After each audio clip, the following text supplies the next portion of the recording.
Hey, I'm here with Tyson from Atomicos in Alberta, Canada. How are you, Tyson? I'm doing great. Yeah, glad to be here. I've watched a couple of the segments. I'm pretty stoked to be on it. It's cool to be in the same place as like Eddie Angel was. That's pretty Oh sweet yeah, to me. yeah. And there's quite a few from Canada as well Yeah, on our channel, and yeah. I saw Mark Malibu for sure. yeah, So yeah, you're in that was a good pretty company. fun one as well. Yeah. Yeah, they're way more east than us, but So let's start off by introducing yourself, how you got into surf music, and end with how you got the Atomicos started. oh, awesome. Yeah. So getting into surf music is, up in Canada, the first thing that I heard, I don't know about everybody, but I would say a good majority of us, um, the first kind of surf music that we heard was the Kids in the Hall theme, Shadowy Men, and then that kind of a cool, echoey sort of thing. It perks your ears up. I know for myself, where I really started to kind of turn it was just before I started to learn guitar. A friend of mine gave me the Desperado soundtrack, which had some great hits on it, but it had a really cool Link Ray one that I was really dug on there, which is oh man, I can't think of the name of it, but we actually play it in our set, so I should know. Jack the Ripper. Jack the Ripper is kind of like the first really big surf thing I heard. And then from there, kind of finding it right before I started playing guitar. And then one of the first things I learned was Walk Don't Run. Uh, so yeah, big into those first ones, which is pretty cool. After that, yeah, it was a long time before I was in an actual surf band. I played lots of stuff, mostly alternative rock. I played in a few punk bands, things like that. But kind of always that sound was always in the back of my head. Always that big soupy reverb sound. I've always loved the sound of that. I always loved the sound of tremolo picking. Like, who doesn't think Miserlu's like the coolest sounding thing when you first hear that all the way down. Yeah. Yeah, so for Atomicos, what happened was I was playing in another band, and a friend of mine who played in a different project was like, "Hey, I'm playing with these guys. We're doing surf music." I was like, "Oh, that's awesome! I've always wanted to play surf." And he said, "Well, why don't you come down and just like bring your guitar, see what happens?" So I did, and that's how I met all the guys who were on the first Atomicos record on Surfadelic. And so I kind of came late, but they didn't have a band name yet. And so I suggested Atomicos, um, to do with Lucha Libre, sort of the way that those straitjackets did a little bit, stealing from them. Yeah, Atomicos being a four-man tag team. So I thought, four guys, four men worked for us. And so, yeah, we started that first record. I think it must have been 2014 when we first got together, put out the record, I think 2016 or 2017. Then, went through a few lineup changes, shifted some things around, and we're where we're at now. So, Awesome, awesome. So, you have a lot of different on the I listened to Fins Up, yeah, and there's a there's definitely quite a difference between each of the songs. They all seem to be influenced by different style. Was that intentional? yeah, that's completely intentional. One of the things that I seem to see is a lot of the guys that want to do like really traditional surf stuff, um, that kind of all becomes the same kind of thing because there's only 12 notes you can play and only so many times you can hit the drums in a specific way. So it was really important to me to do things that touched on other stuff, bringing in some of the country stuff, being from Alberta where we're at, pretty landlocked, pretty rural. The Calgary Stampede's only a few hours north of us, which is like the biggest rodeo in the world. Um, so, country music is everywhere around here. So bringing some of that stuff in was important to do. And then as well, having a second person that was contributing songwriting, Tyler Stewart, who unfortunately couldn't make it here for this today, but um, as soon as he entered the band, we kind of have it's a series of one-upmanship. I come in with a song, he comes in with a song. I come in with a part, he comes in with a part, which only kind of serves to make us better. And we're kind of always blowing each other out of the water here. So yeah, to answer your question in the longest roundabout way possible, it was very important for us to do a bunch of different things and to put some sounds in there that maybe you wouldn't normally hear on a surf record. Nice, nice. So, being in the middle of the existence of your band, lockdown hit everybody. Yeah, Um, yeah. so did you find you were gaining some momentum and then everything stopped? Yes. Well, yes and no. We actually, right in the middle of that, that's when a few of the lineup changes happened that people were exiting the band and coming in. So for us, it was actually a good way to reset and decide what kind of band we wanted to be. Um, a lot of the stuff that we play now, we play maybe a few songs off of the first record, but a lot of them is the new stuff and kind of the new style where we're aiming to go a little bit further than normal surf. Um, we've got basically another album. Just got to sit down and put it to tape, and it's in that kind of a similar vein. There's a friend of ours that we play with sometimes, Bailey Kate. She calls us surf and turf, which I think is pretty.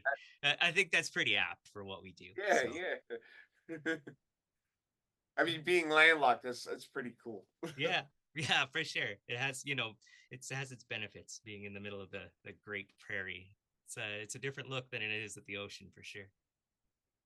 So, what are some of the things?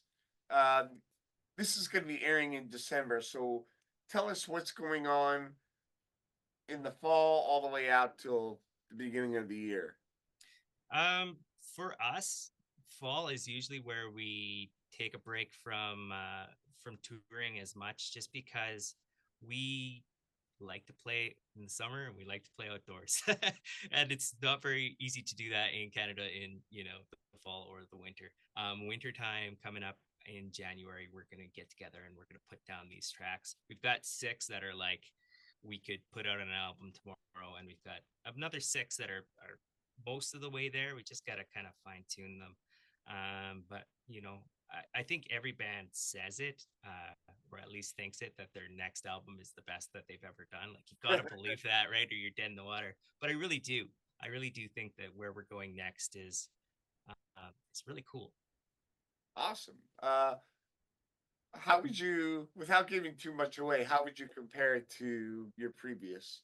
Well, uh, there's some of it that's even more traditional surf, but going back into that way, and there's some that's even more country. I would say that there's a lot of influence on this record from Sadie's. There's two tracks that Tyler brought in. He's a huge Sadie's guy. I am too, but not to the extent that he is. He's got this one song called "Going to Dallas," in honor of Dallas Good, Mhm. and it's kind of a really really cool, like it follows that kind of surf pattern, but then there's an interlude at the end that almost reminds me of The Chain, Fleetwood Mac, Yeah. which is pretty fun too. So yeah, that's kind of one way. And then we've got another jam that we've been playing since last year that's called Blades of Steel, Ah, and it definitely feels like you're at a hockey game. So that one's kind of fun to play too, and gets the crowd pretty amped up. Every once in a while, we'll throw the little slice of the theme song from Hockey Night in Canada into it, just to get the crowd really moving, which is pretty funny to see. Their ears perk up. What is this? I know this. Yeah. So yeah, really stoked for the next album. Really stoked for what's gonna happen next. awesome. And I'm sure in the studio, at least you have the volume down, but you will, you will be watching hockey. Yes, definitely, definitely. It'll definitely be the season at that point for sure. Getting right around the trades, so I stuff I like have that. high hopes for the Flyers this year, but who knows? Nice. Yeah, yeah. You never know, right?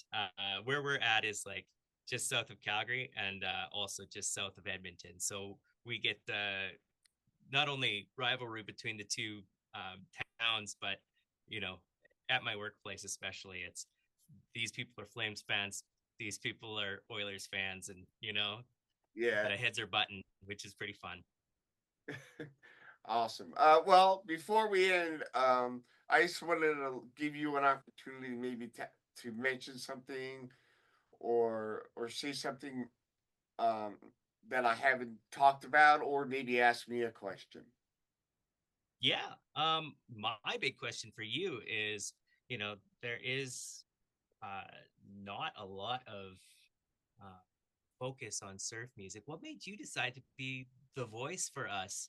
Because in my opinion, your job is as important as ours is. To be a listener, to be a champion of surf music is just as important, I would say. Well, I don't know about that, but In my opinion.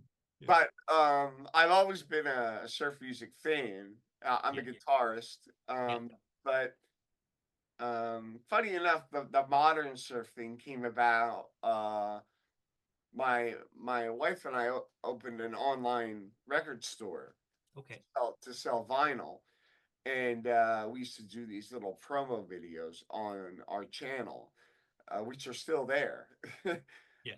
So it started off with that, and Johnny Fink from Missing Fink Records, who puts out a lot of surf stuff, Yeah. A lot of stuff. started sending us stuff. So we started reviewing it, and then I started saying, "Hey, do you think these guys will talk to me?" And because they're really good, and he like started sending me these really good surf records, and so I started like, you know, hitting up all the socials and checking all these new bands, and